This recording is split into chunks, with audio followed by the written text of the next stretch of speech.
My crafty friends, it's Diane the Creative Inkster. Today is Wednesday, August the 9th, 2023, and I have a fun tip for you when using your embossing folders. We all love to emboss. We love to take that layer or the front of your card and add an embossed piece, and it just jazzes up your card beautifully. In this case, I'm using the Blossoms embossing folder. Countryside Blossoms it's called. It's a standard embossing folder, so not a deep 3D one, but a standard one. And I'm using the debossed side. So there's the embossed side and the debossed side. So when you run it through the embossing folder, the embossed side, having trouble saying that, comes where the pattern pops up out through the embossing folder. And then on this card I used the back side of it. So this isn't a great comparison, but just wait. When I flip this over, I hope you can see the difference in definition between the one on the left and the one on the right. The one on the right is a card that I made, and with that piece of cardstock I spritzed it first with water and then embossed it. With the one on the left, I just plain dry embossed it. And I'm not sure you can see it well, but I can certainly see a huge amount of definition and texture. So I'm going to show you how to do this. Let me show you another sample. Here is a 3D embossing folder called Painted Posies. So this is one of the thicker ones that is super, super embossed. And that's what I did with this card here. And it's on white, so I wanted to show you in a couple of different things. One, I wanted to show you standard ones and 3D ones and different types of paper. So this is colored cardstock, this is basic white, and we're going to do one with basic black as well. And with the Painted Posies, this is the card that I ended up with, and it only needs a few light touches to make this an extremely elegant card. My favorite punch, the bow punch, the stylish shaped circle, and some gold embossing folder, heat embossing for my greeting. Here is that same painted 3D, and that shows you the definition. This is not trick photography. This is not touched up. This on the right is the one that was spritzed, and the one on the left is the one that went through without spritzing. So there's a big difference in this. So let's do this one together. We're going to work with Merry Melody. This is an embossing folder. It's 3D, so it's the much thicker ones. It gives quite the impression. It came out last fall, I think, and I hadn't really used it much. I kind of think of it very Christmassy, but we're going to do a card that is not specifically Christmassy.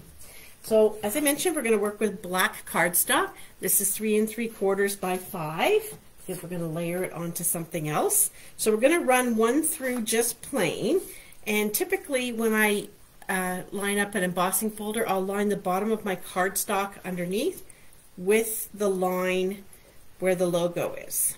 That helps me ensure that it's straight, but in this case, because it's musical notes, I kind of want to get as much of both bars in as I can. I'm not much of a musician, but I'm kind of going for that look. Alright, so we'll get that on there like that. Pull the embossing machine in, or stamp and cut and emboss. So for these thick 3D ones, you just need plate 1, your medium inside the embossing folder, and then this gray plate. Run that through.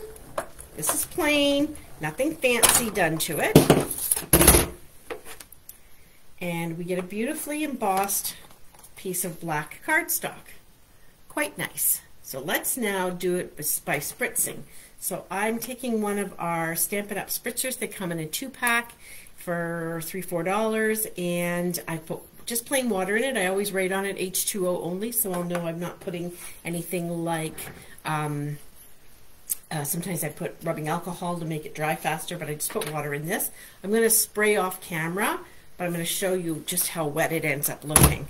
So I just don't want to get wet all over my camera and stuff. So So I've added a fair bit of water there. There's about 5 spritzes. I'm going to flip it over. I'm going to do the same on the back. That's 5. And I'm just going to take my fingers and I'm going to run them over to spread that water around so that it gets on all surfaces. Oh, it's already starting to dry in the back. Let's give it another spritz. Oops. That time hit my arm, not the paper. All right, so it's fairly damp. It will start to curl. That's all normal. And then we are going to stick it in the embossing folder. And you're probably wondering, well, what does this do exactly? What are we achieving by making it wet other than looking for a better embossed image? Well, it's breaking down your fibers better. So if you have an embossing folder that can tear when you put it through, this is a trick to help keep that from happening because it's wet, it's more pliable, and it will work a little bit better. We used to have one that was like stripes or that. Stripes, was it stripes? I forget. It was a stripe type pattern, and it was doing exactly that, tearing the paper every single time. Okay, let's move that out of the way. So this is the wet one, and we will pull them together, and yet definitely more of an impression on the right than on the left. I think this is cool. This is great. Now you can go ahead and let it dry. You might even want to put it just sort of out on the table. You can use your heat tool to help dry it as well, because if you try to put your adhesive on, it's probably not going to stick as well as you would like. So I'm going to set mine aside and I'm going to do that with it, but I wanted to show you a finished card with this. So we are going to play with a new stamp set called Enjoy the Rhythm. And I'm going to take a moment to show you something else that was on a video. So if you are looking for some tips and tutorials, let me tell you, I'm doing these on Fridays and posting them on my blog and my Facebook page here so that you can learn new tips and tricks. And this one is one that I shared recently. I'm just looking for a large block over here, because this is how, oops, that's not big enough. This is how you're going to ensure that your stamps get the sticker adhered properly. So I'm going to use the big drum kit, and I'm going to peel the white off the stamp. And what you have is your red rubber. So you don't need to worry about this with the photopolymers, right? Just your red rubber. So there's your red rubber piece, and you've got your foam, and we're going to put a sticker on this piece. So what we're going to do is find the sticker on the sticker sheet.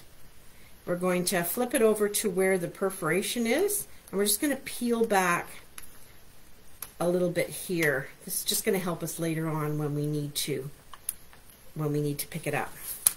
So then you're going to peel the entire sticker off. Okay, normally we don't do this, but this is, with the help of the block, going to work a lot better. And then we're going to stick it wax paper side down, so that sticky side up. So the sticky side is the part that goes onto your stamp. Okay, it's not the part that peels on and off of your block. So with your sticky side up, you're going to take a large block and just press down. This is going to flatten it out and make sure there aren't any bubbles. Make sure that it is nice and flat. And then the reason we peeled those edges off is to help this part of the process, so we can peel the backings off. So this is the part that goes on your stamp. And so to place it, you're going to stick your stamp down, red rubber side down, and lean over top, and you're going to line it up. But this is way easier than trying to hold it in your hand, get bubbles in the middle of it, and not have that sticker land properly.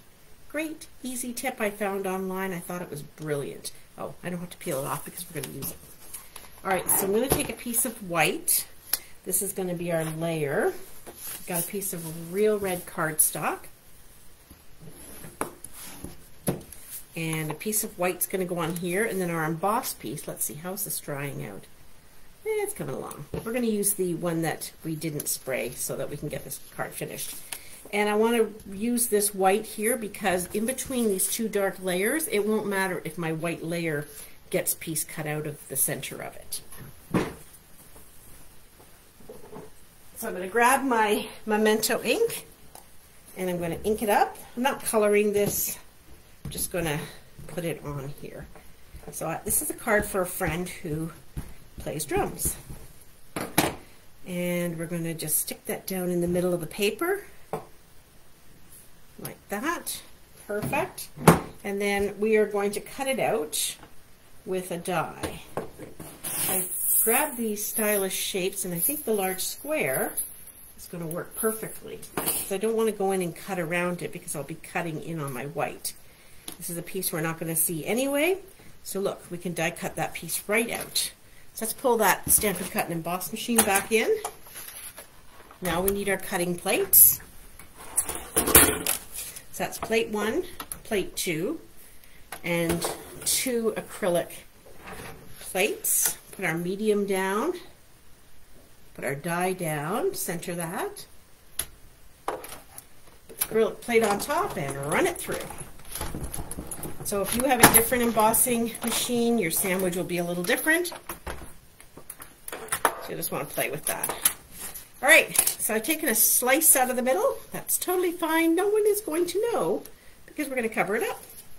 All right, let's glue this down. Get our liquid glue going. I liked using the black cardstock for the musical notes. The last card I recently did with it, with a different sort of image, focal point, I did the musical notes in white, and I kind of like them in black. I keep hoping this will be dry so I can put it down. I think I can still put it down. This looks really good. All right, let's use our liquid glue. We're going in. It'll dry. It's kind of like it's being on the line. It'll dry sitting on the cardstock. It'll be fine. There we go. So I'll tuck that down over top. Because I'm using liquid glue, if it was wet and I was using my Stampin' Seal, it probably would tear it because it's pretty strong adhesive. But feeling pretty comfortable here using my liquid glue. So there must have been something on that, a little bit of fleck of something in the inside of that embossing folder. There's a few little flecks there. All right, so here's our focal point, which we're going to stick here. And I want to add a few other little things. So I wanted to add another strip of red cardstock, which I have embossed with another embossing folder. I didn't spritz this one first. This is called Stripes. It's a 2-pack, Stripes and Splatters. They're both 3D, but they're a nice smaller size. They're not the full size. So I just embossed this, actually a 2-inch piece, cut it off so I can do both cards. I'm going to glue this down. Find my glue on top of our musical notes. This couldn't be a quicker card, honestly. I want to pull it down a little bit. I just want to see a light border of the black. I want to see as many of those notes as I can. And then I'm going to put my focal point here. I'm going to pop it up. You could also cut a piece of cardstock a teeny bit larger than the square die cut and border it, and that would look pretty too. All right, where is everybody? This is like doing a YouTube pre-recorded. I bet everybody's enjoying this beautiful weather we're having and their summer, because it is fleeting here in Canada. It goes by so fast on us. So on this small piece, I just stamped the greeting from the same stamp set, Enjoy the Rhythm, the Happy Birthday. I'm going to do this one, the guitar, for the other card with this leftover embossing piece. And I heat embossed it with white. So I'm going to glue it down. I'm going to put one dimensional on the left side because this piece is raised up. So I want that to, hi Brenda, because I want that to be at the same height, and then I'll just put a little bit of liquid glue here on the right side, the back of the right side. Ooh, that was a little bit more than a little, wasn't it? And then stick that there. How do I want this to land? I want to see a little bit of the red. There we go. There's our happy birthday. Okay, how cool is that? So this is the one on the card that was spritzed first before going through the embossing folder, and it is definitely a much more pronounced embossed piece, And here's the other one, which I can use on something else. It just gives it a shine. It's quite amazing. I'm quite tickled with how this has turned out. So thanks for watching. Quick video tonight. Just wanted to share this fun tip with you. Have a great week. Check my page for some kind of a tip on Friday. There'll be something coming up at noon. Have a great night. Bye for now.